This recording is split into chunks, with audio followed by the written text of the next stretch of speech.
Bonsoir, bonsoir. Un checkpoint spécial aujourd'hui. Alors, moi c'est Sam, vous m'avez déjà vu quelques fois dans Checkpoint.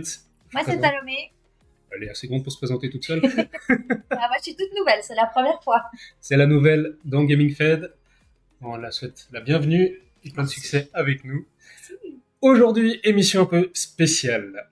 Niels Weber, donc, que vous avez aussi l'habitude de voir dans Checkpoint, a été invité sur l'émission Infrarouge sur RTS ce soir. Et nous avons eu l'idée du coup de faire un checkpoint un peu particulier, celui de vous le présenter en live directement depuis le live de la RTS. Et comme ça, vous pourrez directement envoyer des questions dans le chat. On répondra malheureusement pas vocal, si ce n'est peut-être à la fin, on fera peut-être un petit débrief à la fin sûr, en vocal. Mais surtout, posez vos questions dans le chat. Si on peut, on vous répond tout de suite dans le chat aussi, avec des petites réponses constructives si nécessaire. Et si on doit un peu expliquer plus en détail, on prendra un petit peu de temps à la fin de l'émission pour en discuter. On a un petit moment, ça va démarrer vers -10. Du coup, j'en profite. Raconte-moi un peu le dernier jeu vidéo que tu as joué, que tu as aimé et que tu conseillerais ou pas aux familles. Ouais, alors le dernier jeu que j'ai fait, je vais pas pouvoir le conseiller, en tout cas pas aux adolescents. Après, aux adultes, oui, c'est Stellar Blade. Donc, c'est un des derniers jeux qui est sorti sur la Xbox. Non, sur la Play. PlayStation, je sais même exactement. pas. Voilà, sur la Play. Jouer à ça, c'était un jeu vraiment très chouette, extrêmement compliqué. Les combats sont vraiment extrêmement durs et les boss sont extrêmement compliqués. Après, l'histoire est chouette. C'est magnifique. Comme ça a été fait, c'est vraiment splendide. Et puis, il y a un 2, certainement. Vu la fin, je pense qu'il y aura un 2. Qui peut être assez sympa, mais voilà, c'est clairement pas un jeu à faire en famille, par contre. D'accord. Pour quelles raisons, du coup? Quels seraient les points que tu mettrais un petit peu... Alors, c'est archi violent. Okay. Il y a du sang partout. Okay.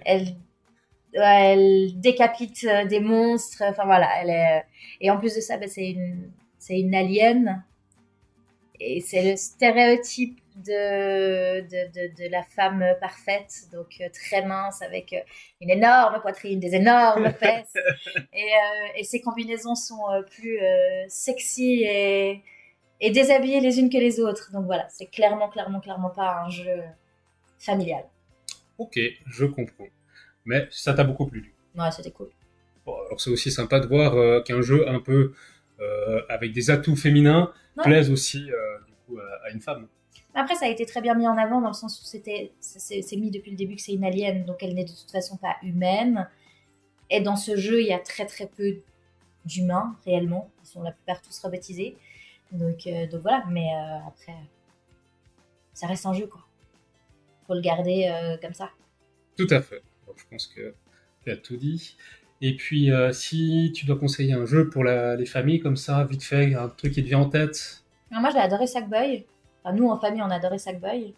Moi, j'ai un ado de 13 ans à la maison. Donc, on a joué les trois ensemble. Donc, mon fils Léo, Sam et moi. On a joué les trois ensemble à Sackboy. Celui-là était vraiment très très cool à faire en famille. C'est drôle, parce qu'on peut se chamailler, se lancer, ne pas s'entraider. Et à l'inverse, c'est hyper coopératif, parce que justement, pour certains niveaux, on est obligé. Seul, il y a certains niveaux, c'est faisable, mais c'est extrêmement compliqué. Et à 2, à 3, voire 4, c'est plus simple. C'est vraiment une histoire d'entraide, autant dans le jeu que dans la réalité, parce qu'il faut discuter en disant moi je grimpe là, je prends ça, et toi tu fais ci, et après on s'entraide comme ça. Et ça, c'était vraiment un jeu qui est hyper chouette, et je pense que c'est un jeu à faire avec même des enfants relativement en bas âge. Relativement. Après, il y a des niveaux qui sont plus difficiles que d'autres. Mais ouais. Tout à fait. Et au niveau du contrôle, c'est pas trop compliqué pour des enfants peut-être un peu moins âgés? Non, pas particulièrement. Sauter, se déplacer, il n'y a pas besoin de tourner la caméra ou quoi que ce soit. Donc, franchement, c'est relativement intuitif. Voilà, d'accord. Je dirais. Un peu comme les jeux, un Mario X, c'est pour sauter, c'est pour courir, par exemple, ce genre de choses, c'est exactement la même chose. D'accord. Et puis, donc, celui-ci, Ouais, Quel celui-là, âge faire en famille. Ok, quel âge avait ton fils quand vous l'avez fait ensemble? D'ailleurs, j'étais là. Euh, je sais, 10, 11 ans? Moi, 10? moi j'en dis 10, ouais. Je sais pas, c'était en quelle année? Les années Ouais, et moi. Sackboy, si je me souviens bien, c'était un jeu encore sur la Play C'était 4 ou... pas le premier jeu de la Play 5? Ouais, c'est possible qu'il soit sur Play 5 déjà, ouais. Donc ouais, Play 5, et puis ouais, c'était vraiment aussi un chouette retour. J'ai beaucoup aimé aussi ce jeu coopératif, effectivement, avec des petits bonhommes où on peut s'entre-taper aussi si on n'est pas d'accord les uns avec les autres. Donc Parce que c'est une deuxième version. C'est un jeu qui était déjà sorti. Oui, en fait, Sackboy, en termes d'histoire, il y avait un jeu. Auparavant, ils en avaient sorti trois, si je dis pas de bêtises. Le nom me revient pas maintenant, mais c'était un jeu en fait de plateforme où tu avançais, puis tu devais redessiner ou remettre des stickers dans le monde et tout ça. C'était aussi super sympa, mais c'était clairement pas un jeu d'aventure comme est le platformer de Sackboy. Mais le petit bonhomme existait déjà avant. C'est ça. Parfait. Du coup, on me dit à l'oreillette que c'est pas encore prêt. J'ai un Toujours en petit peu de pub. retard, ça c'est normal. On a d'un côté l'écran avec justement l'émission qui est censée démarrer. La télé. La télé aussi, histoire En qu'on plus. sache où on est. Comme ça, on est sûr de pas louper le début de l'émission. Et puis, autrement, à part Stellar Blade, est-ce qu'il y a un jeu qui t'a plu, qui t'a pas plu? C'est aussi possible, hein. Ah, j'ai détesté Princess Peach. Ah ouais? Ouais. Bah pourtant, sur les pubs, il a l'air incroyable. Ouais, non, c'était. Alors, je pense que c'est clairement un jeu qui a été fait pour les enfants ou ados. Pour un adulte, c'est vraiment est redondant et répétitif, vraiment. Mm. C'est vraiment pas un jeu que j'ai apprécié. Autant le premier Princess Peach que j'ai fait était vraiment chouette, mais celui-là était vraiment pas très intéressant. Donc voilà. D'accord, très bien. Alors, bon, les avis peuvent être tranchés. Moi, je ne l'ai On pas peut en parler essayé. après aussi. Exactement, Hein. on peut parler après. S'il Mais faut. là, l'émission va démarrer et je vous propose du coup qu'on passe tout de suite sur ce principe-là. Bon visionnage. Bon visionnage.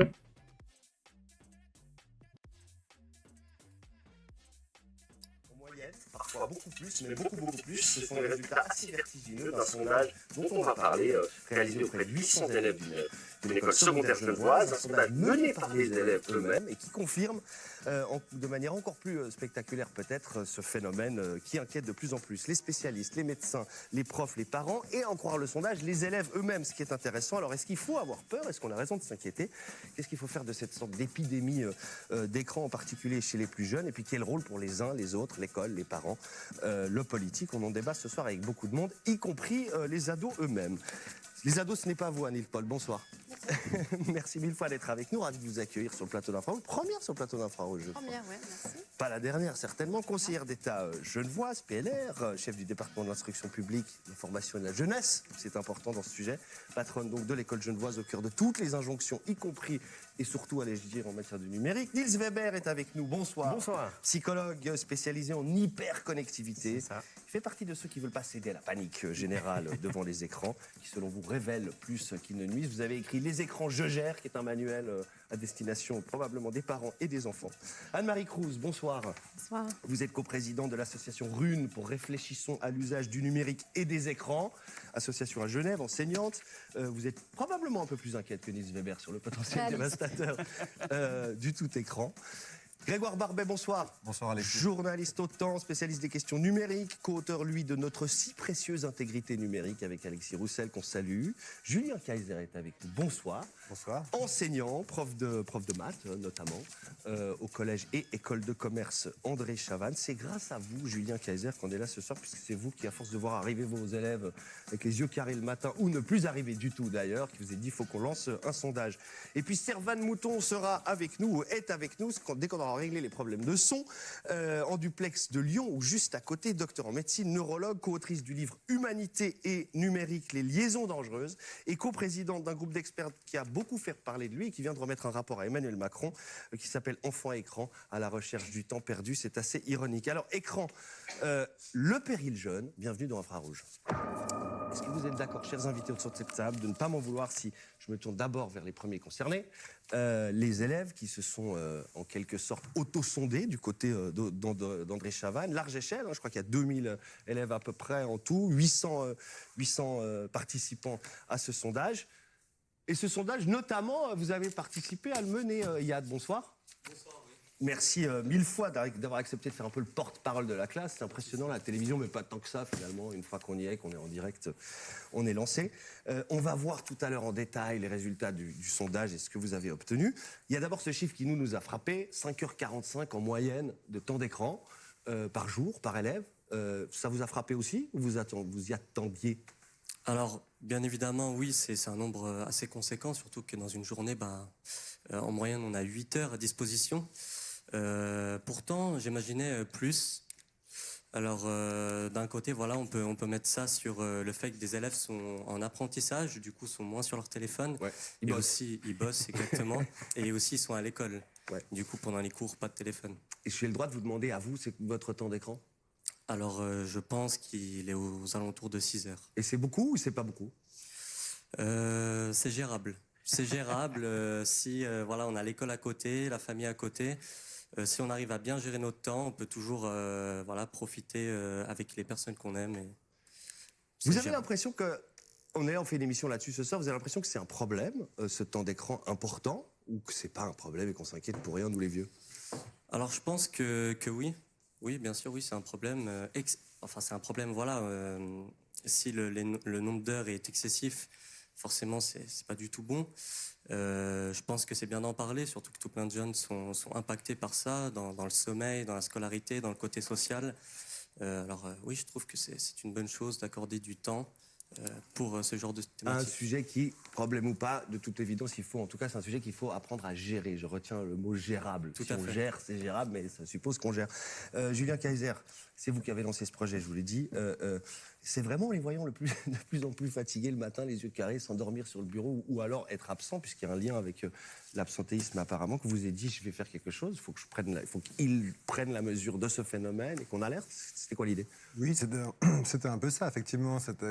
Depuis les années Covid, j'avais l'impression, en tout cas, je pense que je suis pas le seul, à voir de plus en plus ces élèves un peu apathiques, somnolés plus que notre génération sur leur bureau. On somnolait un petit peu aussi, nous. Oui, exactement, on somnolait aussi, mais je pense qu'il y en avait plutôt un qui avait la réputation. Là, c'est vrai que j'avais l'impression que le phénomène était un peu plus massif.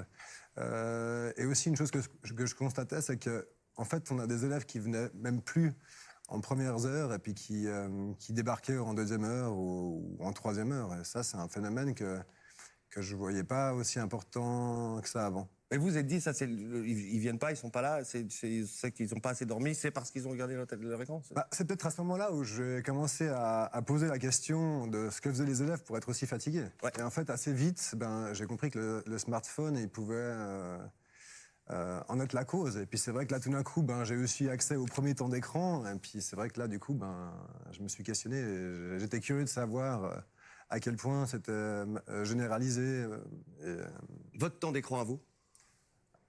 Moi, il est aux alentours de 2 heures. Aux alentours de 2 heures. Ah, c'est ultra raisonnable. Ouais. Moi, je suis beaucoup plus élevé que ça, Annie Paul, c'est quoi votre temps d'écran à vous ? Un peu plus de 4 heures. Un peu plus de 4 heures. Alors, ça veut dire que finalement, c'est pas grave. Vous êtes conseillère d'État, La ça a l'air question, de c'est bien qu'est-ce aller. qu'on y fait ? Ouais. Est-ce qu'on est sur les réseaux sociaux ou est-ce qu'on travaille ? On a des applications, on peut aussi apprendre du vocabulaire. Donc, moi, je lis mes mails, je lis les journaux en ligne. Enfin, je fais beaucoup de choses. Je passe aussi un petit peu de temps sur les réseaux sociaux, mais ça dépend de ce qu'on fait sur son écran, sur son téléphone, sur son ordinateur. Et vous avez terminé vos apprentissages aussi.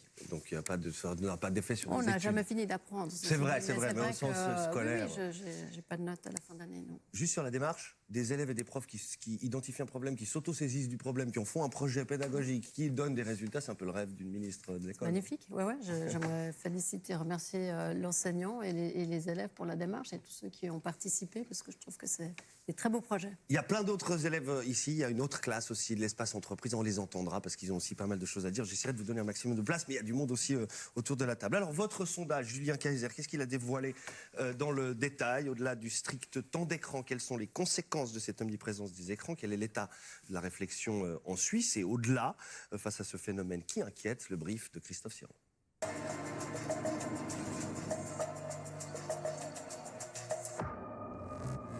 Réseaux sociaux nocifs et chronophages, flot d'images violentes, désinformation, harcèlement, altération du sommeil, difficultés d'apprentissage. La surexposition aux écrans est aujourd'hui un vrai défi, à la fois social et de santé publique. Dans ce contexte, des élèves de l'école André Chavannes à Genève ont interrogé 800 de leurs camarades, des 15-20 ans, gymnasiens ou étudiants en école de commerce, sur leurs habitudes numériques. Résultat, 5h45 par jour, c'est le temps passé sur leur smartphone selon cette étude. 8 élèves sur 10, et même un peu plus, y voient un impact direct sur leur sommeil. Plus inquiétant, sur ces 800 élèves, pratiquement la moitié ressentent clairement une forme d'addiction. On est au-delà des 4 heures d'utilisation moyenne des 12-19 ans en 2022, chiffre de l'étude James qui prend régulièrement le pouls de la jeunesse au niveau national. Et ça devrait se passer normalement en dehors des cours, puisque la règle d'usage en classe dans tous les cantons, c'est smartphone éteint dans la poche. Le temps d'écran, c'est souvent la hantise des parents, à l'image de cette mère d'un ado qui témoignait l'été dernier. 4h30, on lui prend son téléphone maintenant. On a essayé de lui laisser en lui disant « tu gères ton temps », mais c'est pas possible. Le bon dosage, c'est aussi le grand défi de l'école. Le plan d'études roman 2021 impose aux enseignants de former les élèves à la citoyenneté numérique. Éduqués par les écrans, tout en les protégeant des abus des écrans, et chaque canton avance à son rythme. Cette omniprésence des écrans doit nous questionner. Le Valais s'est doté l'an dernier d'une stratégie globale impliquant parents, acteurs de la formation et de la santé. Certains cantons essaient d'introduire de nouveaux outils. Vaud, qui vote des dizaines de millions pour du matériel. Fribourg, qui s'est lancé dans l'achat de 30 000 tablettes. Et puis, il y a les cantons où, à l'image de Genève, les résistances sont fortes et où plusieurs projets ont été bloqués ces dernières années. Partout, d'ailleurs, des voix s'élèvent contre cette hyperconnexion. En France, Emmanuel Macron a mandaté une commission d'experts coprésidée par la neuroscientifique Servane Mouton pour reprendre le contrôle des écrans. Experts qui livrent des pistes dans un rapport symboliquement intitulé « À la recherche du temps perdu ».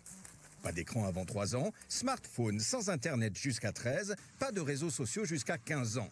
Sans quoi, pour eux, c'est le risque d'une dangereuse fuite en avant. Servane Mouton, merci 1000 fois d'être avec nous en duplex de Lyon ou juste à côté de Lyon.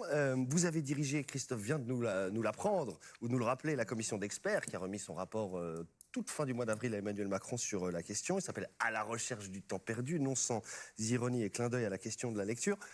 Globalement, on a un problème, Servane Mouton? Globalement, on a un problème, oui. On a un très gros problème. Concrètement, on parlera de mesures tout à l'heure, on parlera de vos préconisations, il y en a de nombreuses, on parlera de ce qui est fait un peu partout, de ce qui est peut-être fait en Suisse aussi. Mais sur le diagnostic, alors je sais qu'il est assez long, mais si on devait essayer de résumer les conséquences concrètes de cette surexposition aux écrans, en l'occurrence ici chez les ados, mais de manière générale, c'est quoi ? On a laissé se développer sans aucune régulation quasiment une industrie que ce soit les réseaux sociaux ou les jeux vidéo en ligne en particulier, qui est basée sur l'économie d'attention. Donc, dont le but est de maintenir les usagers en ligne le plus longtemps possible et de les faire revenir le plus souvent possible. Et ceci n'est pas sans conséquence sur leur santé somatique, ne serait-ce que cela. Les effets sur le sommeil que vous venez d'évoquer, également les effets en favorisant la sédentarité qui est un facteur de risque de maladies cardiovasculaires, de maladies métaboliques comme le diabète, et puis également sur la vision, en favorisant par des biais qu'on pourrait développer la myopie et probablement aussi une toxicité sur la rétine à long terme via la richesse en lumière bleue des écrans. Et puis après, il y a la question du neurodéveloppement, des apprentissages également, mais c'est très... il y a de multiples ramifications en fait en lien avec ce déploiement du numérique qui n'a pas été réellement réfléchi à mon sens. Je vais me tourner à nouveau vers le public. Je vous ai dit, j'essaie de venir le plus souvent vers vous. Luca, c'est à vous que je pose la question ce soir. Vous êtes aussi, vous êtes en école de commerce.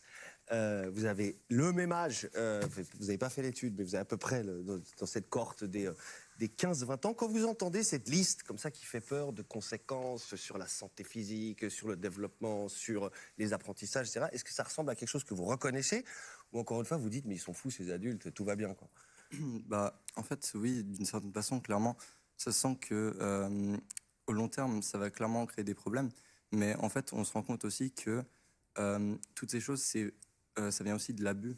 On se rend compte que, par exemple, si je peux revenir sur le fait que la rétine, elle va se endommager petit à petit, ça, c'est clairement quelque chose aussi par rapport à juste trop regarder les mêmes vidéos, ou justement essayer de regarder tout le temps. Ça va juste endommager, alors que se trouver des pauses et des moments de tranquillité, ça peut toujours aider. Ouais. Mais oui, voilà. Vous en parlez vraiment comme quelque chose qu'il faut considérer très, très, très sérieusement. Donc ça veut dire que les effets dont on est en train de parler et les conséquences possibles, vous les prenez vous-même très au sérieux, quoi. Oui, parce que c'est quelque chose, en fait, on s'en rend vraiment compte. Parce que beaucoup de gens, on voit par exemple sur TikTok que on va vraiment facilement swiper et encore et encore. Ouais. Et juste, il y aura un moment où on va vraiment essayer de se dire stop. Et après, c'est là où on se rend compte à quel point ça va prendre une part dans notre vie. Et je trouve quand même qu'il faut faire vraiment très attention. Donc swiper, c'est scroller, mais dans ce sens-là, non? Non, c'est scroller comme ça. Ouais. Temps d'écran, Lucas? Environ 4 heures. Environ 4 heures. Togor Barbet, temps d'écran? Je pense une dizaine d'heures. Une dizaine d'heures. Ouais, vous, je travaille avec ça. Vous êtes dans la matrice. Ouais, puis je travaille avec ça tous les jours aussi, donc c'est indispensable, quoi. Il y a, je parle de panique, il y a un peu une panique, il y a une grosse angoisse qui monte, et il y a des chapelles, hein, on a l'impression. Pourquoi est-ce qu'il y a l'impression qu'il y a vraiment un peu des camps? Il y a ceux qui sont très très paniqués et ceux qui sont qui rentrent dans des postures un peu dans chaque camp, non? C'est un sujet sur lequel qui fait pas du tout l'unanimité. Non, ça fait pas du tout l'unanimité, mais je crois qu'aucune technologie émergente n'a jamais fait l'unanimité, hein. Je crois que les romans de gare, à l'époque, j'ai bien de lire un article passionnant du Monde sur le sujet qui remontait aux romans de gare dans les années 50, qui disait qu'il y avait déjà une panique morale à ce sujet. Donc je pense que ces nouveaux usages, en fait, les gens vont devenir toujours des idiots, ils lisent inquiétudes. des romans idiots. Ouais, c'est normal. Et en même temps, en quelques décennies, même pas, le smartphone a pris une place tellement importante dans nos vies. C'est notre vie sociale, c'est notre vie professionnelle, c'est nos loisirs, c'est notre accès à la culture. Toutes ces choses-là, aujourd'hui, elles sont associées dans un petit téléphone, quoi. On n'a jamais envisagé ça, même en science-fiction. Donc il faut imaginer que cette arrivée-là de la technologie dans nos vies, à portée de main comme ça, forcément, elle peut provoquer un malaise. C'est pas étonnant en soi, et c'est même sain qu'il y ait un débat à une échelle de société. Mais est-ce que le roman de gare présentait un risque de troubles somatiques, physiques? Enfin, est-ce qu'on peut comparer? C'est tentant, hein, mais est-ce qu'on n'a pas précisément un objet? Là, il y a les romans de gare plus tout. En tout cas, ça, à l'époque, les critiques disaient que ça pouvait rendre bête. Ouais. Et on entend aussi cet argument avec les smartphones. Donc je ne dis pas qu'il faut comparer un pour un les choses, parce qu'évidemment, il y a des différences, notamment l'exposition à des écrans, à des rayons, etc., des ondes. Mais en attendant, il y a toujours un phénomène de panique morale. On l'a vécu aussi avec les jeux vidéo dans les années 90. On le vit encore aujourd'hui, parce qu'on a souvent des discours politiques sur les jeux vidéo qui sont très alarmistes, notamment sur la violence. Et puis aujourd'hui, je pense aussi qu'il y a un contexte politique. Ce débat en France, il n'est pas anodin. On doit aussi interroger qui parle, pourquoi on a ce sujet qui vient sur la table. Et aujourd'hui, en France, on a un contexte politique qui fait que la jeunesse semble poser un problème, en tout cas au gouvernement. Et les écrans peuvent être une manière d'apporter une réponse. Ouais, en tout cas, j'essaie de comprendre. Ouais. Je pense que c'est toujours important de prendre un pas de recul et d'essayer de comprendre pourquoi on arrive sur ces sujets. Et je pense que s'il y a un malaise aujourd'hui dans la société, il n'est pas à mettre que sur le dos des enfants ou des ados, mais il est aussi à mettre sur le dos des adultes qui, eux aussi, utilisent ces technologies au jour le jour. Absolument. Niels Weber, vous êtes de ceux pour qui le temps d'écran, puisque voilà, on parle de temps d'écran, 5h45, c'est du temps d'écran, et pas un bon indicateur. Dites-nous pourquoi. Parce que, en réalité, le temps d'écran, ça ne nous dit pas qu'est-ce qu'on y fait, c'est ce qui a été évoqué tout à l'heure aussi. Mais moi, ce qui m'intéresse surtout, ce que je questionne plutôt que l'inquiétude, ce que je questionne, c'est qu'est-ce qui n'est éventuellement pas fait pendant ce temps d'écran. Est-ce qu'il y a des choses qu'on devrait faire, qu'on n'a pas fait, des obligations, faire ses devoirs, débarrasser la table, plein de choses passionnantes comme ça.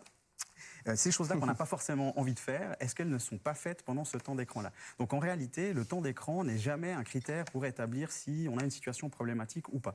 Même dans les manuels diagnostiques médicaux, il n'y a pas de critères de temps d'écran. Donc en réalité, le temps d'écran, c'est un peu une panique morale parce que on est tous focalisés là-dessus. Et je pense que c'est normal, hein, qu'on se questionne. Et je pense que la dynamique derrière le sondage, elle est très intéressante. Et moi, je trouve super qu'on puisse trouver des moyens de questionner les plus jeunes. Mais on est tous focalisés sur cette question de temps d'écran et on va être très inquiets pour les plus jeunes. Mais on oublie que finalement, nous sommes tous hyper connectés, tous et toutes, et que ce temps d'écran, finalement, il ne nous dit pas grand-chose. Mais alors, vous êtes fâché contre l'indicateur temps d'écran, ou vous êtes en train de nous dire les écrans ne posent pas de problème? Parce que j'en reviens à la longue liste. Oui, non, alors on peut avoir des problèmes avec les écrans. Mais moi, ce que j'observe, c'est plutôt que les utilisations excessives des écrans sont plutôt symptomatiques d'autres problèmes qui se situent ailleurs. Ce qui ne veut pas dire qu'il ne faut pas encadrer les pratiques qui ont été évoquées tout à l'heure, avec lesquelles je suis tout à fait d'accord, sur l'aspect de la captation de l'attention, la rétention de l'attention. Là, il y a des choses qu'on pourrait clairement légiférer et qu'on pourrait améliorer. Ça, je suis tout à fait d'accord. Mais pour moi, l'utilisation excessive des écrans, qui n'est pas synonyme de beaucoup d'écran, de temps d'écran, elle intervient à partir du moment où il y a un autre problème qui vient s'exprimer à travers... Donc ça révèle quelque chose. Et pour moi, pour répondre à la question, le problème, il est plutôt dans la manière dont on prend en considération la santé mentale aujourd'hui, et notamment la santé mentale des jeunes. Puisqu'aujourd'hui, l'écran, c'est une manière pour les jeunes, notamment, de dire il y a quelque chose qui ne va pas. Anne-Marie Cruz, vous n'êtes pas tout à fait de la même chapelle, puisque j'ai utilisé le terme chapelle. J'ai l'impression qu'il parle de panique morale, Niels Weber. Vous cédez à une panique morale ou... Moi, je dirais que c'est plutôt des constats, des observations. C'est plutôt être réaliste. J'ai l'impression qu'il y a peut-être des personnes qui préfèrent rester dans un déni de réalité, parce qu'effectivement, il y a à mettre en place, il y a à agir en fait par rapport à tous ces constats. Ce qui est intéressant, c'est de regarder un petit peu ailleurs aussi, parce qu'on dit souvent que l'Europe est un petit peu en retard, ou on pourrait dire qu'il y a une certaine inertie par rapport au développement des nouvelles technologies. Et quand on regarde les États-Unis, et qu'on entend que l'année dernière, donc en 2023, c'est Vivek Murthy, le médecin-chef des États-Unis, qui a alerté au sujet des effets extrêmement nocifs que peuvent avoir les réseaux sociaux, et qui exprime qu'il y a une crise nationale de la santé mentale des jeunes aux États-Unis. Quand on observe, en fait, aussi en Suisse, qu'il y a à peu près 25% des jeunes qui sont en détresse psychologique, quand on observe qu'il y a 10% des filles qui ont un usage problématique des réseaux sociaux et qu'il y a 3% des jeunes qui ont un usage problématique des jeux vidéo. Alors, si vous voulez, on pourrait dire que ce sont seulement des chiffres, des statistiques, mais en fait, on constate que les écrans génèrent du mal-être. Et ce n'est pas seulement une question si vous voulez, d'usage. Et l'objet n'est pas neutre. En fait, l'écran en soi aussi peut en fait inciter les jeunes à justement y passer le maximum de temps. Et je partagerai justement un avis assez critique qui a été mentionné aussi avant, c'est que par exemple sur la question des réseaux sociaux, peut-on faire confiance à l'industrie du numérique qui génère des milliards par année de bénéfices en fait sur le dos des utilisateurs et utilisatrices? Qui vendent en fait le temps d'écran de leurs utilisateurs et utilisatrices. On va évidemment en parler, puisque s'il y a des chapelles, alors il y a quelque chose sur lequel tout le monde est d'accord, c'est la responsabilité lourde qui est portée par l'industrie elle-même, les géants de la tech. Julien Cazère, je reviens juste vers vous. Le temps d'écran, c'est le temps d'écran, c'est 5h45 pour qu'on sache de quoi on parle. C'est pas le temps d'écran estimé par les jeunes, qui était plutôt inférieur, c'est le temps d'écran effectif donné par le smartphone, c'est ça? Oui, les smartphones et notamment les iPhones et puis les Samsung, c'est ceux qui sont les plus simples à obtenir ces données. On peut rechercher temps d'écran, on peut avoir une moyenne quotidienne et puis on peut avoir une moyenne hebdomadaire. Si on veut vraiment la chercher, on la trouve. Ce qui était surprenant, c'est de voir déjà qu'il y a des élèves qui connaissaient le problème et qui consciemment avaient désactivé, parce qu'ils ne voulaient pas les voir. Avait désactivé la mesure du temps d'écran. Ouais. Je veux pas voir. Oui, exactement. On peut la désactiver. Donc oui, on se base sur les données du téléphone. Je voulais rebondir sur 2-3 choses, notamment sur le fait que c'est quelque chose qui finalement crée un mal-être par rapport aux élèves. Et c'est peut-être ça aussi qui m'a historiquement fait me pencher sur ce sujet. C'est que je me souviens d'une sortie scolaire où on était parti en montagne. Donc c'était une sortie où on passait une nuit et qu'on arrive dans la cabane pour passer une nuit, pas de réseau. Ouais. Donc là, avant de panique par rapport aux élèves, comment je contacte mes parents? Donc ils avaient quand même 15-16 ans, puis on s'est dit, bon, si tu veux téléphoner à tes parents, il y a un téléphone dans la cabane, tu peux l'utiliser. Il n'y a personne qui l'a utilisé. Et on a passé ensuite une journée le lendemain, bref, et à la fin du séjour, j'ai posé la question aux élèves, Dites-moi ce que vous avez trouvé cool et pas cool durant ce séjour. C'est toujours assez rigolo, quoi. Et là, il avait un peu plu, il avait même neigé, donc il y en a qui ont soulevé ce problème-là. Et finalement, il y a des élèves qui ont dit on n'avait pas de réseau. Et c'était dans la case cool ou la case pas Et cool? justement, moi j'ai tout de suite pensé que c'était pas cool. Ouais. Et en fait, non, c'était dans la case cool. Parce qu'ils ont joué au loup, ils ont joué enfin, je veux dire, autre chose, quoi. Ils ont joué à des jeux enfantins, mais ils se sont amusés et puis ils se sont pas retrouvés à huis clos, chacun avec son petit pôle de camarades à regarder son téléphone. Ils se sont un peu plus éclatés tous ensemble. Je reviens juste vers vous, Niels Weber, sur certes utiliser à écran et écran, utilisation différenciée, etc. Ce qui aurait pu manquer et finalement n'a pas manqué, alors grand soulagement aux élèves dans la cabane, c'est pas l'encyclopédie universaliste, c'est swiper sur TikTok, on est d'accord. C'est en ce sens-là que Oui, en fait, ce qui est très intéressant dans cet exemple, c'est que ça nous permet de mettre en évidence que l'écran n'est pas un but, c'est toujours un moyen. Et dans l'exemple qui est donné là juste maintenant, le premier réflexe, c'est comment on va joindre les parents. Donc comment on va être en relation avec les parents. Et en fait, le besoin, il est là, c'est le besoin relationnel. Et aujourd'hui, il y a effectivement une confusion qui va se créer entre le besoin et le moyen.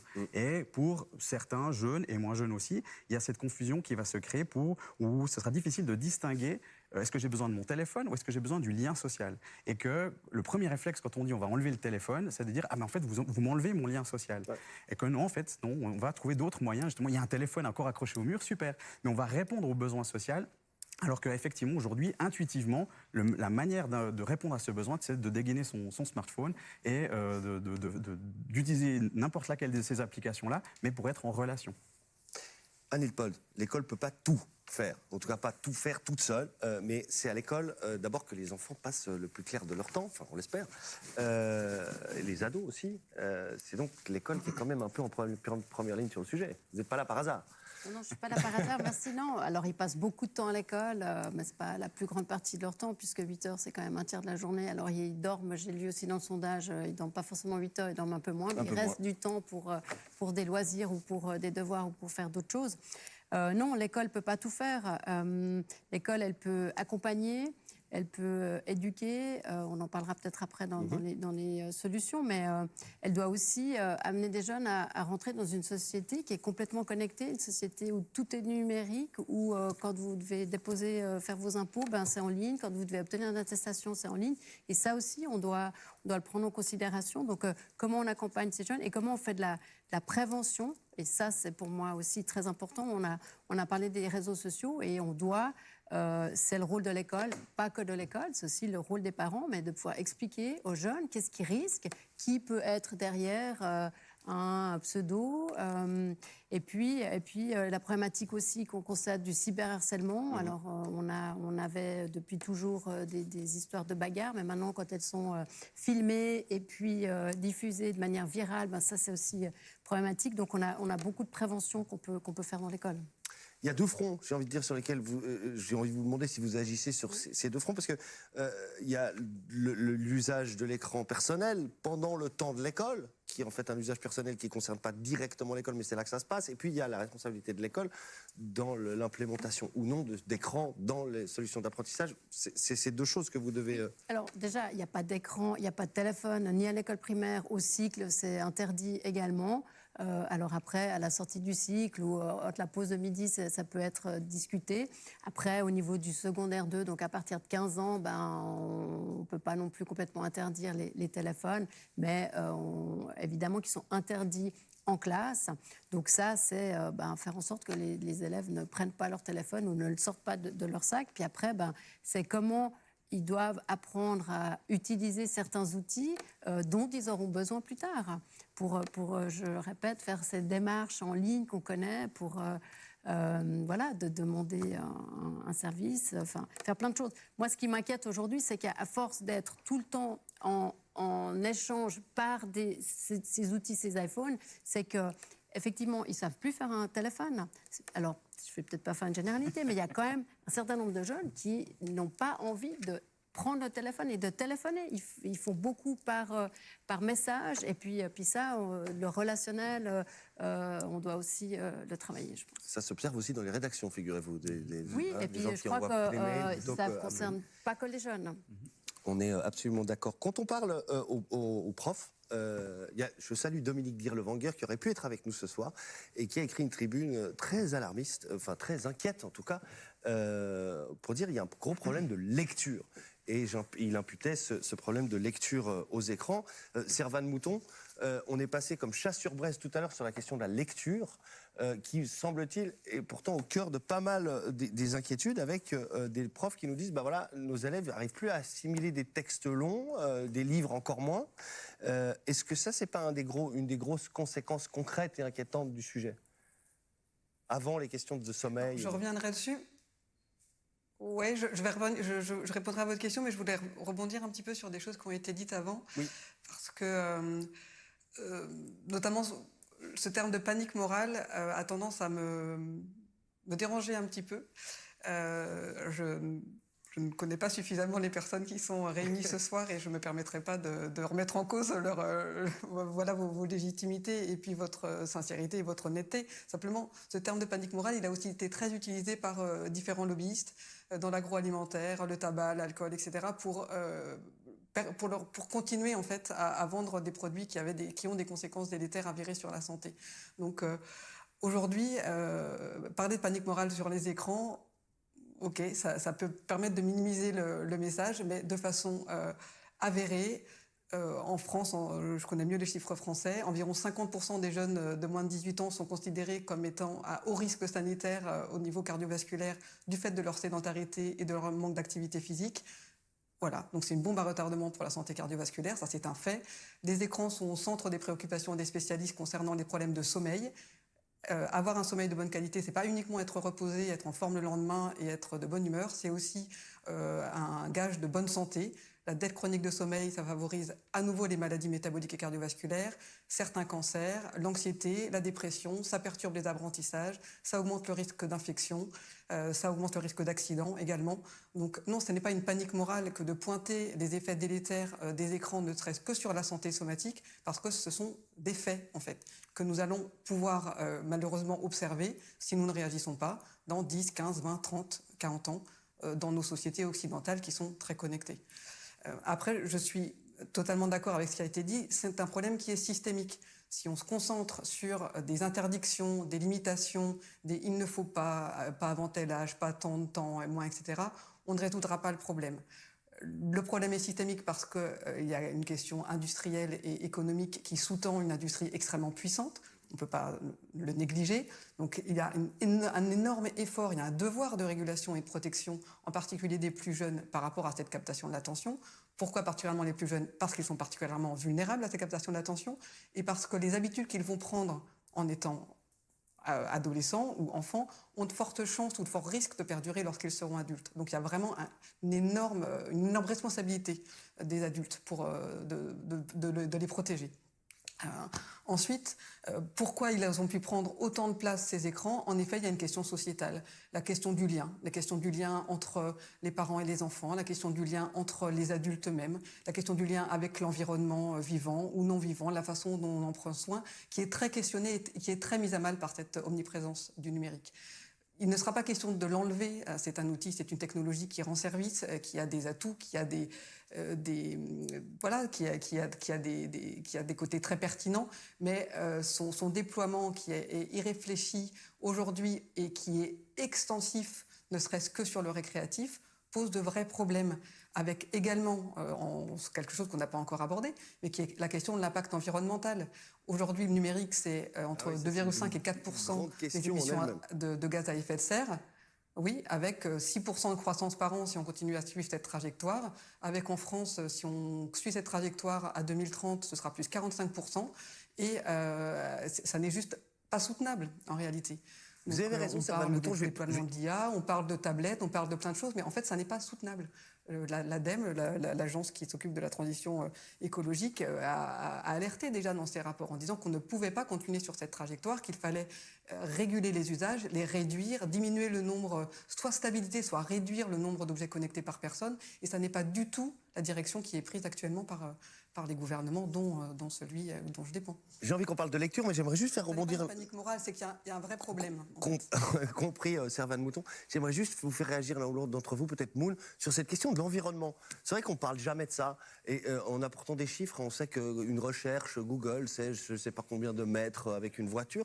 Est-ce qu'une génération qui est très préoccupée par la vôtre, comme la vôtre, par l'environnement, est-ce qu'elle se pose ces questions-là aussi quand elle passe tout son temps sur son smartphone? Je pense que oui. Je pense que tout le monde se pose quand même un minimum cette question.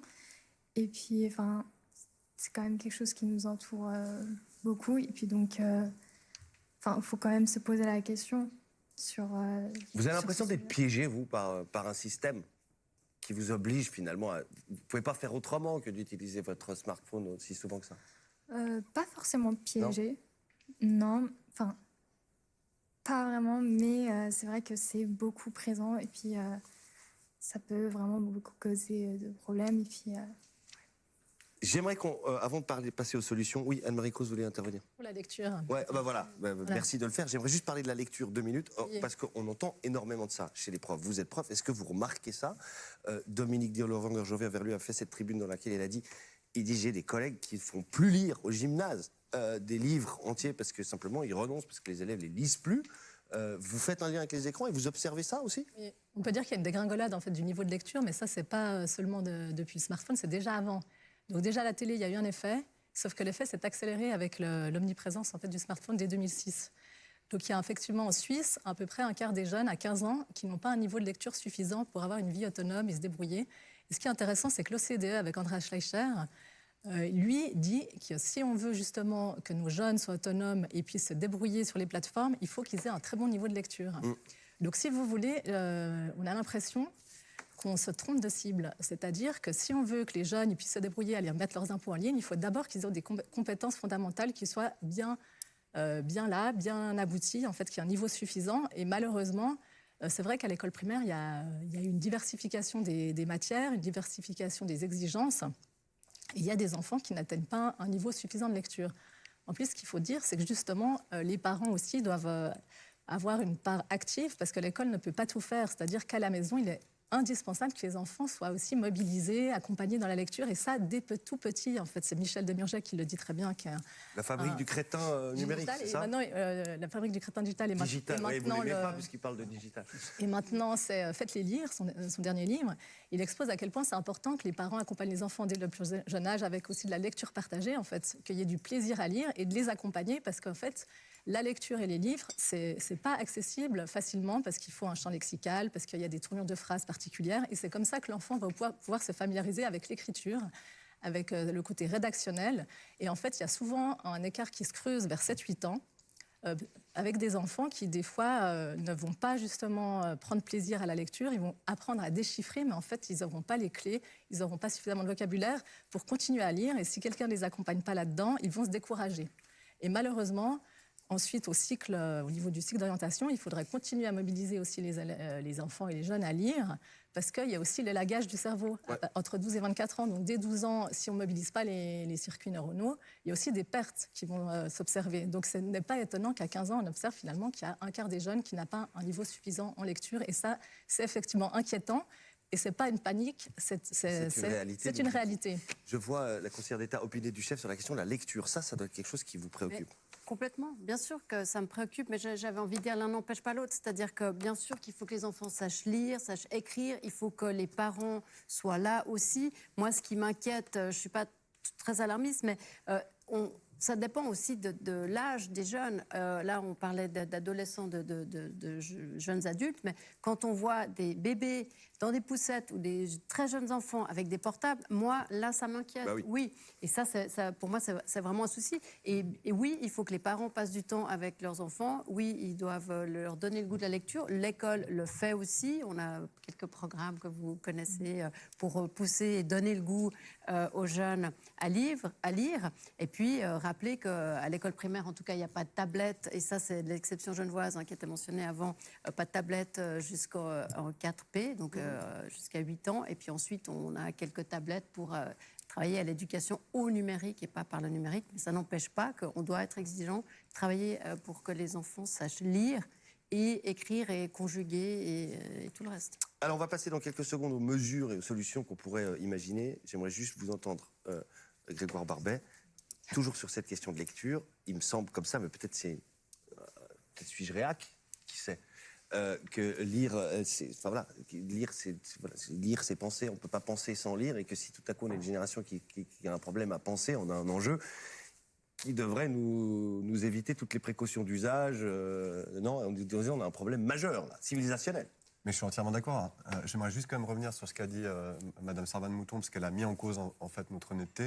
Et je pense que sur la base d'une déclaration, c'est toujours un peu compliqué de prêter des intentions aux gens.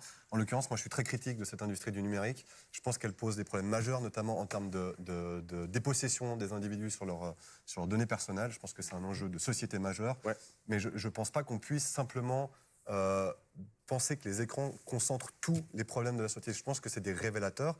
Je pense qu'aujourd'hui, quand des jeunes nous disent que quand ils sont déconnectés pendant plusieurs jours, non pas de par leur volonté, mais de force, et qu'ils le vivent bien, je pense que ça montre que cette hyper-disponibilité qu'exige notre société crée un mal-être. Ça crée un mal-être. Et chez les jeunes, c'est dès l'enfance. Mais vous semblez éluder ce lien de l'écran. Ce qu'on le dit, c'est à force de swiper, de lire des tout petites choses, etc., on ne sait plus lire un livre. Bien sûr, ça participe. Je pense que tous ces modèles de ludification qu'on appelle, ou de gamification en anglais, avec des TikTok qui réduisent le maximum la durée des vidéos pour que ce soit le plus rapide possible, etc., ce sont des choses qui, évidemment, servent leurs intérêts.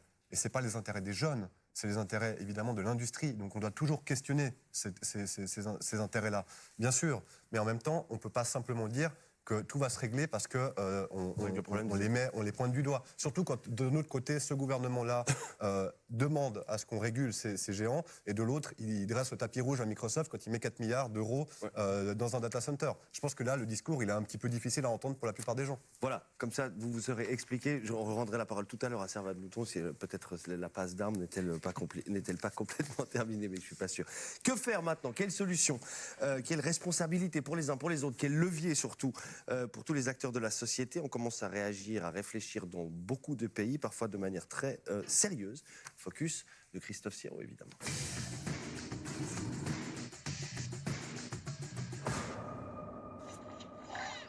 Il est temps de reprendre la main sur les écrans. Ça, c'est le mantra répété par le président Emmanuel Macron. Nous déterminerons le bon usage des écrans pour nos enfants, dans les familles, à la maison comme en classe. Parce qu'il en va de l'avenir de nos sociétés et de nos démocraties. L'heure est à la revitalisation de l'éducation en France. Appuyée par le constat d'une équipe d'experts, une trentaine de mesures préconisées pour remédier aux effets délétères des réseaux sociaux et parce que les plus jeunes lisent moins. La France, où le portable est interdit à l'école, comme au Portugal, en Belgique, au Royaume-Uni, dans certaines régions d'Espagne et aux Pays-Bas, où tablettes et montres connectées sont aussi indésirables en classe. En Irlande, une expérience singulière pourrait bien inspirer le gouvernement. À Greystones, petite ville cossue du sud de Dublin, ce sont des parents d'élèves qui ont décrété collectivement l'interdiction des smartphones pour les moins de 13 ans, à l'école et à la maison. La tablette dans sa chambre, c'est OK, mais pas trop longtemps. Là, c'est trop. Comment ça, c'est trop? Mais ça pourrait être 3 heures. Ça ne résout pas tout. Il faut continuer à communiquer avec eux pour limiter leur temps d'écran. Pas de contraintes fermes, on est à l'exact opposé de l'exemple de Taïwan. En 2015, l'archipel avait tenté d'amender les parents qui laissent leur enfant trop longtemps rivé devant un écran. En vain, inapplicable. Et puis, il y a tous les pays qui remettent en cause la place des écrans pour enseigner. En Italie, téléphones et tablettes sont désormais interdits, pour cette raison-là et pour les risques de conflit avec le personnel scolaire, selon le ministère de l'Éducation.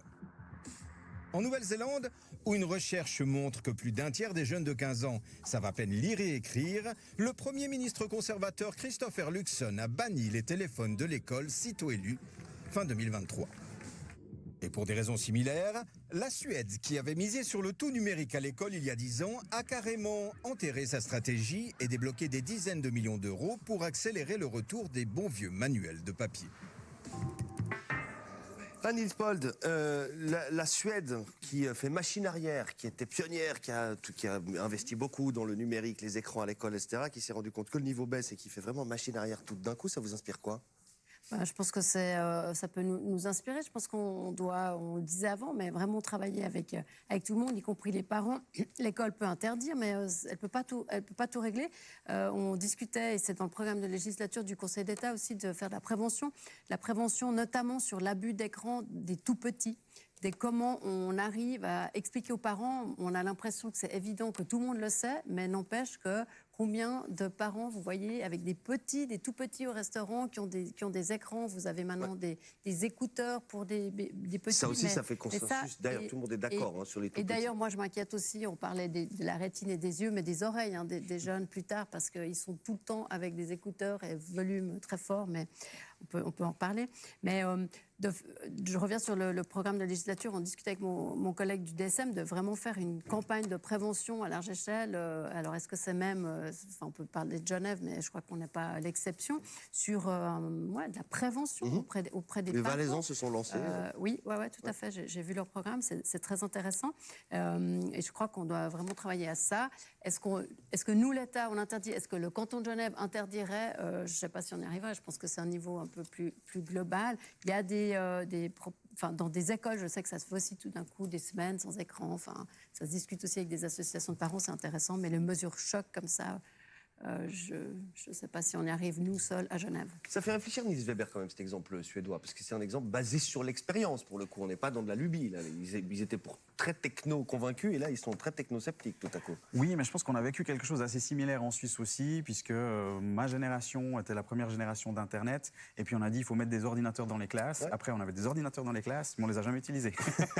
Donc, c'est aussi justement cette dynamique de parce que c'est numérique, forcément, ce serait mieux. Pas du tout. Et je pense que là où nous, on doit être très attentifs, c'est comment on réfléchit à quel moment les écrans sont utiles et à quel moment ils ne le sont pas. Et comment on apprend aux enfants d'abord à fonctionner sans écran pour ensuite envisager les écrans comme une ressource supplémentaire et pas la seule ressource à disposition.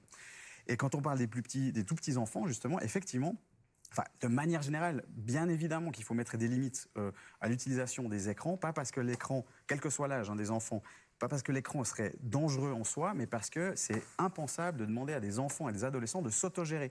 Et quand on parle des tout petits, des moins de 3 ans, effectivement, il n'y a aucun intérêt à mettre un enfant de moins de 3 ans devant un écran. Il y a même des dégâts, des dommages, là, pour le coup, qui font l'unanimité. Enfin, tout le monde est d'accord, je crois. Plus ou moins, parce qu'en réalité, ce n'est pas l'écran qui crée le dommage, c'est le manque d'autre chose. Ouais. C'est-à-dire que pendant que l'enfant est face à un écran, son attention est captée par l'écran et il n'a pas accès à tout ce qui se passerait autour de la table, par exemple au restaurant. Donc, c'est plutôt, ce qui me questionne plutôt, c'est le manque d'autre chose. C'est ce qui se passe autour de l'écran. Là, on est sur la Suède et l'école. Et ce que doit faire l'école, je reviens dans une seconde vers vous, Anne-Marie Cruz. Quelle est la solution, Julien Kaiser? Elle est dure la question. Hein. C'est l'école, c'est les parents ou c'est le politique? Parce que c'est tout le monde, en fait. C'est un problème de société. C'est un peu vache qu'elle tombe sur moi. Ça elle est dure, hein, c'est vrai. Vous voulez que je la pose à Anne-Marie Cruz? Ouais, volontiers. Je suis pas sûr qu'elle soit pas... Je vais juste revenir par rapport à ce qu'a dit Nils Weber, rapidement. Mais en tout cas, il y a quand même un problème de l'écran en tant que tel. L'objet en tant que tel, par exemple, pour les tout petits, c'est le problème de l'attention exogène. Ouais. En fait, ce qu'on doit développer chez les enfants, c'est la concentration, c'est l'attention endogène. Alors, ce qui se passe avec les écrans, c'est qu'il y a trop de stimulation, il y a du bruit, et le cerveau, par son fonctionnement, va être attiré et va être capté par l'écran. Donc ça, c'est un gros problème, en fait, chez les enfants, et d'ailleurs, même ensuite, pendant tout le développement, même pour les enfants de 7-8 ans, parce qu'ils vont être trop stimulés, alors qu'il y a plein d'apprentissages où c'est plutôt lent. Il faut aller chercher ses ressources à l'intérieur de soi, laisser des espaces de créativité, d'ennui, etc., pour faire émerger des choses. C'est tout ce qui est introspectif. Et en fait, les écrans, c'est à l'opposé. Ça va justement nous capter sans effort et donner beaucoup de satisfaction. Donc, si vous voulez, c'est très efficace au niveau du plaisir, mais c'est vraiment pas efficace pour développer ces ressources intérieures. Ouais. Et ça, c'est un gros problème. Peut-être pour les solutions, il faut agir à tous les niveaux. C'est clair, c'est un problème de société. L'école ne va pas pouvoir tout résoudre, mais faire de l'accompagnement, de la prévention à l'école, c'est indispensable. Pouvoir y réfléchir à son usage. Les parents, malheureusement, on les a laissés, on les a un petit peu abandonnés à leur sort, parce qu'en fait, ça a été un déversement de ces technologies sans aucune information, sans mode d'emploi. Alors on voit en fait, effectivement que ces écrans sont invasifs. Ça prend de l'espace, ça occupe l'espace. Justement, il n'y a pas d'effort, donc les enfants vont en demander toujours plus. Ils ont énormément de satisfaction. Et là, c'est la galère. J'entends combien de parents qui se plaignent, qui sont surtout en souffrance familiale, parce qu'au niveau de la qualité de vie, on parle souvent des mérites des nouvelles technologies pour améliorer notre qualité de vie, mais quelle qualité de vie en fait? Il y a beaucoup de stress, il faut répondre, il y a beaucoup de pression sociale. Les smartphones toujours plus tôt. Et une fois que l'écran est à la maison, c'est difficile en fait. Il faut vraiment être solide, il faut avoir une ligne claire, il faut avoir aussi un accord entre les parents, ce qui n'est souvent pas le cas. Donc je veux dire, il y a beaucoup de difficultés finalement à réguler les écrans, les usages des écrans à la maison. Et c'est pour cela qu'il faut en fait agir à tous les niveaux, à la fois dans la prévention. Déjà, quand une personne est enceinte, on peut en discuter, les pédiatres, les médecins. On peut aussi effectivement faire des campagnes de santé publique qui soient beaucoup plus démonstratives, parce que pour l'instant, il n'y a pas grand-chose. Il y a des initiatives assez locales, assez parsemées. Et puis, il faut surtout légiférer aussi au niveau national. Il faut absolument donner un cadre de référence pour dire, en tant que société, où souhaitons-nous aller ? Qu'est-ce qu'on souhaite pour nos jeunes? Qu'est-ce qu'on souhaite pour nous-mêmes, je veux dire? Et à un moment donné, quand on constate qu'il y a un développement de l'indifférence et de la non-présence aux autres, en fait, une non-présence à soi, au niveau de son intériorité, une non-présence à son entourage et une non-présence au monde, parce qu'en fait, on est capté par l'écran et on va privilégier les relations à des personnes qui sont loin, ou on va être spectateur de la vie des autres à la place d'être acteur de sa propre vie.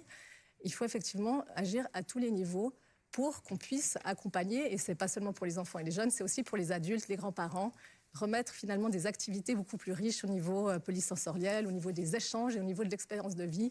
La vie est précieuse et notre temps est compté à tous et toutes. Donc comment veut-on passer notre vie? Est-ce qu'on veut passer notre vie? C'était 5 heures, il disait à peu près 5 heures de notre vie. Ouais. Pour les jeunes qui passent derrière un écran au niveau des réseaux sociaux, hein, sans compter les jeux vidéo et les autres activités.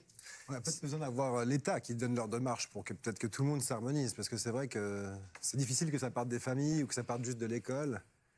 Il faut quand même, il faut un consensus et puis une feuille de route, comme vous le dites. Servan Mouton, on n'a pas la même tradition politique en France et en Suisse. En France, on aime bien centraliser les choses avec des directives qui viennent de Paris.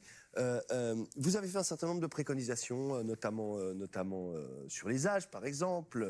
Évidemment, jusqu'à 3 ans, pas d'écran du tout. Avant 11 ans, pas de téléphone. À partir de 11 ans, un téléphone, mais pas de connexion Internet. À partir de 13 ans, un téléphone connecté, mais pas de réseaux sociaux. Réseaux sociaux seulement à partir de 15 ans et encore des réseaux sociaux éthiques. Alors ça, ce serait une sorte de feuille de route absolue, de modus vivendi, mais qui en porte la responsabilité? Quels sont les leviers les plus efficaces pour implémenter ça dans la réalité?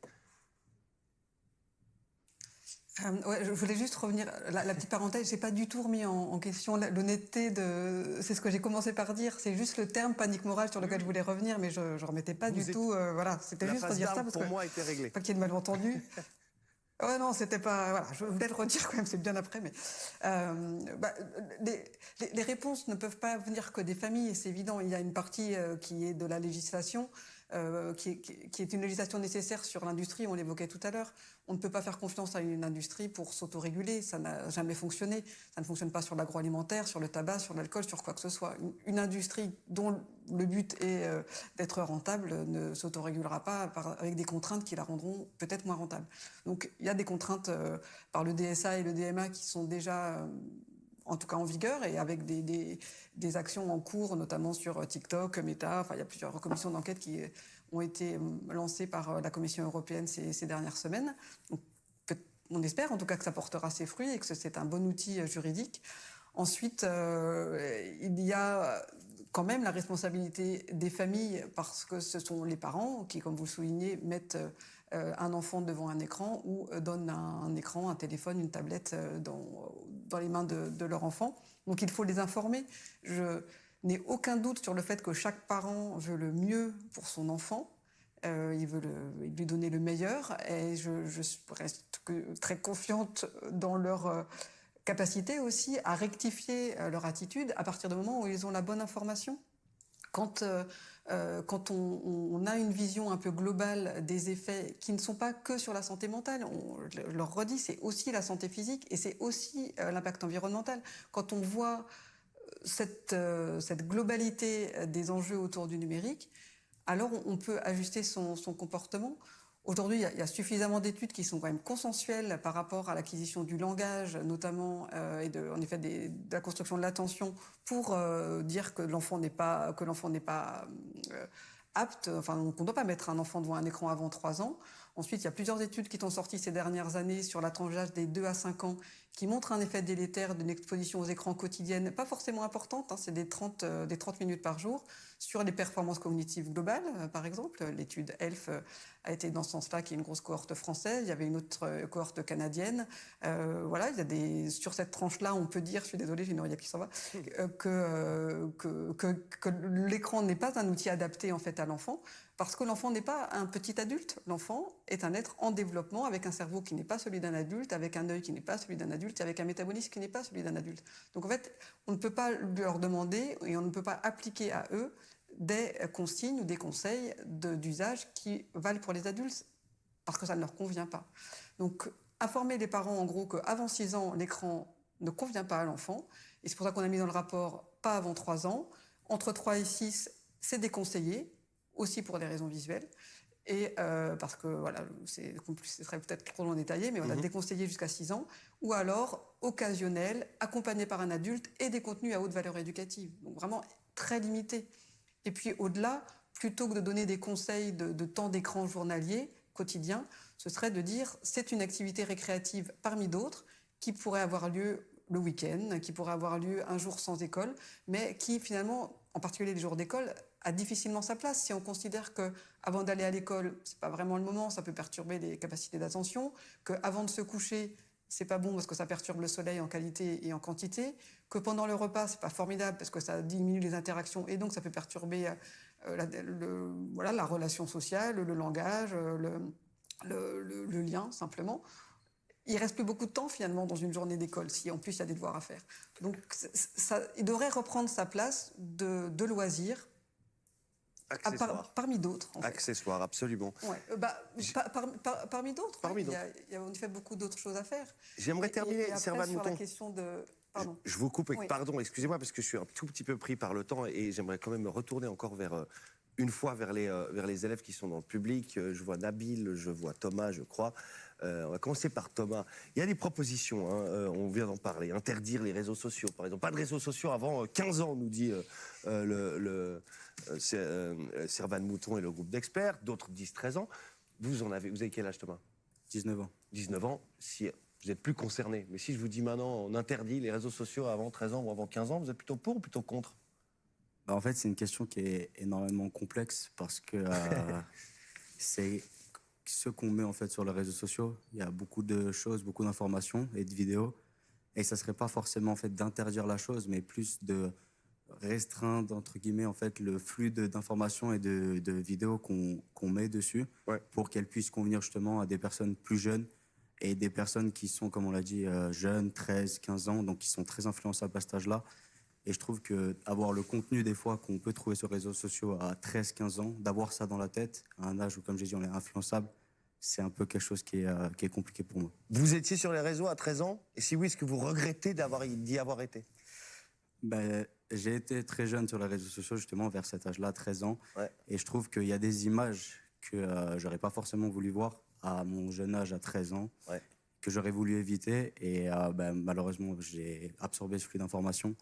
Donc la seule chose que je peux conseiller aux jeunes d'aujourd'hui, justement, c'est d'éviter, entre guillemets, les réseaux sociaux à un âge très jeune et de prendre du recul quand on a mon âge, par exemple 19 ans ou 20 ans, qu'on ait un esprit critique et qu'on puisse justement prendre beaucoup de recul sur ce qu'on voit sur les réseaux sociaux. Qu'est-ce qu'elle est sage, cette jeunesse, aujourd'hui, dans le public d'Infrarouge, Nabil? Vous avez envie, pour poser la question différemment, que ce soit l'État, que ce soit les parents, que ce soit des campagnes de prévention, vous avez envie qu'on s'occupe de ce problème et qu'on s'occupe de vous? Oui, parce que moi, je pense que le problème aujourd'hui, c'est le manque d'information. Pour moi, si les jeunes sont autant addicts aux réseaux sociaux, c'est surtout parce qu'ils n'ont pas connaissance des dommages que cela provoque. Et il faut les informer, il faut les prévenir. Vous avez besoin, en gros, vous avez besoin quand même qu'on s'occupe de ce problème. On n'a pas fait cette émission pour rien, en gros. C'est ça la question que je vous posais. Exactement. Pour moi, il faudrait un maximum faire un maximum d'informations autant qu'on autant qu'on puisse. Ouais. Et comme ça, pour que chaque personne... En fait, parce que moi, je trouve que interdire, c'est un peu compliqué parce que tant que la personne se rend pas compte elle-même, c'est pas très constructif. J'aurais voulu parler de 1000 choses encore. J'aurais voulu parler de l'exemple qu'on donne, nous, en passant nous-mêmes, adultes, 6 heures par jour sur nos téléphones. Et comment est-ce qu'on peut espérer qu'il en aille autrement pour les plus jeunes. Ça aurait pu être pour vous, ça, Grégoire Barbet, je suis désolé. Ce sera pour une prochaine fois. Infrarouge, c'est fini pour aujourd'hui. Vous l'avez compris. Merci à vous dans le public. Merci à vous, Julien, à toute la classe d'avoir fait l'étude. Merci à l'Espace Entreprise et ses élèves et leurs professeurs. C'était un plaisir de vous avoir. Bravo encore pour ce joli boulot. Je l'ai dit tout de suite. Doc à la... non, mais c'est pas fini du tout, mon Dieu. Qu'est-ce que je fais? J'oublie Adriana. Mais comment puis-je oublier Adriana? Débriefons avec Adriana Stimoli. Qu'est-ce qui m'arrive, Adriana Stimoli? Je sais pas si je vous pardonne. D'accord. Je suis pas certaine. Je vais me cacher, je pars. Je l'ai assez mal pris. Mais c'est moi qui anime l'émission la semaine prochaine pour vendu. compenser un petit peu. Vendu. Non. Vous avez le champ libre et le regard dirigé vers l'ouest. Exactement. Blague à part, destination les USA. On en a un peu parlé ce soir, mais on va revenir sur la Silicon Valley, lieu de tous les fantasmes et de toutes les rumeurs aussi. Et vous avez peut-être déjà entendu la rumeur suivante. Il paraîtrait que les géants de la tech n'autorisent aucun écran à leurs enfants. Alors... C'est pas vrai? Eh ben... c'est pas vrai, mais c'est pas si faux. C'est pas faux. Je vous explique. En fait, ce qu'on voit, c'est qu'il y a a priori pas une interdiction totale, mais un usage très informé et très encadré. Mark Zuckerberg, à la tête de Facebook, Meta, a plusieurs fois expliqué que voilà, il n'autorise pas ses 3 enfants à passer des heures et des heures devant les écrans. Mais ce qui est intéressant, c'est qu'il n'y a pas que ça. Dans un article du New York Times en 2018, on apprend qu'il y a des nounous engagés par des travailleurs de la Silicon Valley qui agissent comme de la police pour les téléphones. Donc la police... iPhone police. Ouais, iPhone police, donc la police des téléphones pour les enfants. Je vais y arriver. En fait, ce qui se passe, c'est qu'elles doivent vraiment encadrer l'usage des enfants qu'elles gardent et parfois, elles doivent leur retirer tout écran et elles-mêmes ne peuvent pas utiliser leur iPhone à côté du petit ou de la petite qu'elles gardent. Alors, là aussi, ce n'est pas tout. Encore autre chose, les écoles, cette fois. En fait, ce qu'on remarque, c'est qu'à côté de la Silicon Valley, ou au cœur de celle-ci, eh bien, il y a une concentration très importante d'écoles privées, des écoles où les écrans sont très peu utilisés, voire pas du tout, contrairement aux écoles américaines où là, on recourt assez extensivement aux écrans. Donc, tout ça pour dire que ce qu'on voit, c'est que le dénominateur commun des gens qui travaillent dans le monde de la tech, des géants de ce monde-là, c'est qu'ils ont les moyens et les connaissances pour encadrer l'usage de leurs enfants. Et la conscience du problème. Exactement. Et c'est une conscience que tous les Américains n'ont pas, des moyens que tous les Américains n'ont pas pour payer une nounou ou encore envoyer leurs enfants dans des écoles privées. Niels Weber, je vais caricaturer un peu. Les géants de la Silicon Valley ont mis dans les mains des plus jeunes une technologie addictive, tandis qu'eux, eh bien, ont tout à disposition pour faire en sorte que ça se passe bien. C'est pas un peu paradoxal? Oui, je pense qu'il faut qu'on soit prudent sur le terme addictif. En réalité, c'est un terme qu'on a commencé à utiliser dans le langage courant et on aurait meilleur temps de parler plutôt de rétention et de captation. Et là, au-delà du terme, je suis d'accord avec vous, mais à la base, ce ne sont pas des technologies prévues pour les enfants. Mais sur la question, sur les géants qui eux-mêmes conscients du danger de leur espèce de machine infernale. Oui. C'est un paradoxe quand même.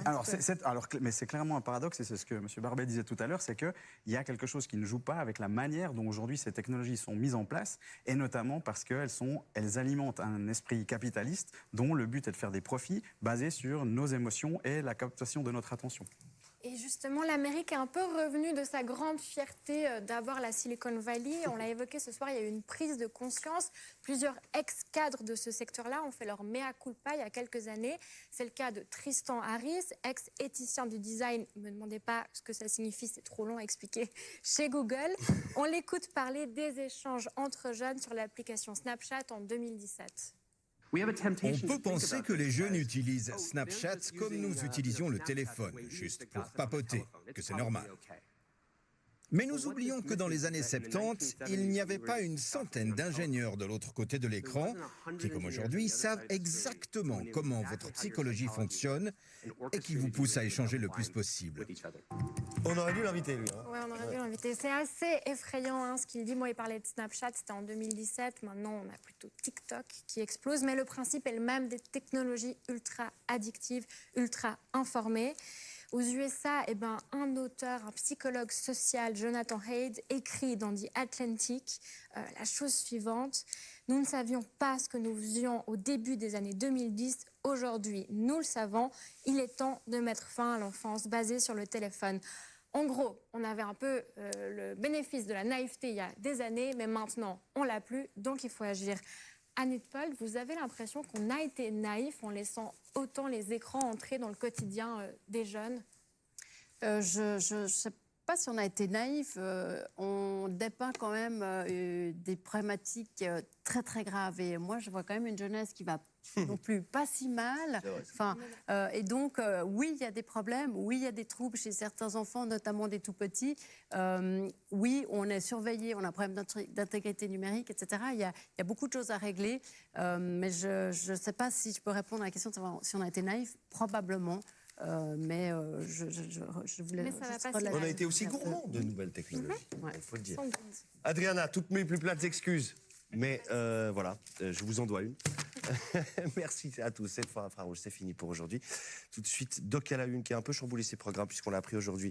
Le grand Claude de Toracinta s'est éteint. Et c'est Jacob Berger, le réalisateur, qui vous emmène sur les traces de ce géant du petit écran à qui la RTS et puis la TSR surtout avant elle doit beaucoup, pas mal de choses. J'en profite pour penser à lui et pour adresser toute notre sympathie à ses proches. Excellente soirée tout de même sur la RTS ou ailleurs. Bye bye.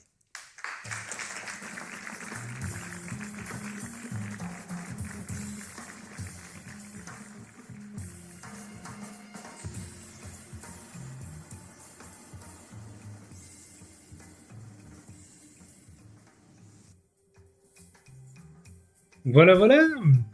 Quelle émission. Quel débat. Ouais, le débat était fort intéressant. Est-ce que c'était positif ou négatif? C'est difficile à dire. Je pense que la position de Niels était juste. Le rapport à la problématique n'est pas vraiment le terme addiction qui devrait être mis en avant, mais plus effectivement ce qui est un peu n'est pas fait pendant ce temps d'écran. Je pense que c'est quelque chose d'important. Voilà, ça reste un débat. Chacun a apporté son point de vue, son idée là-dessus. Je pense que le mieux à faire, ce serait que au prochain checkpoint, donc mercredi, le dernier mercredi du mois de juin. Oui, exact.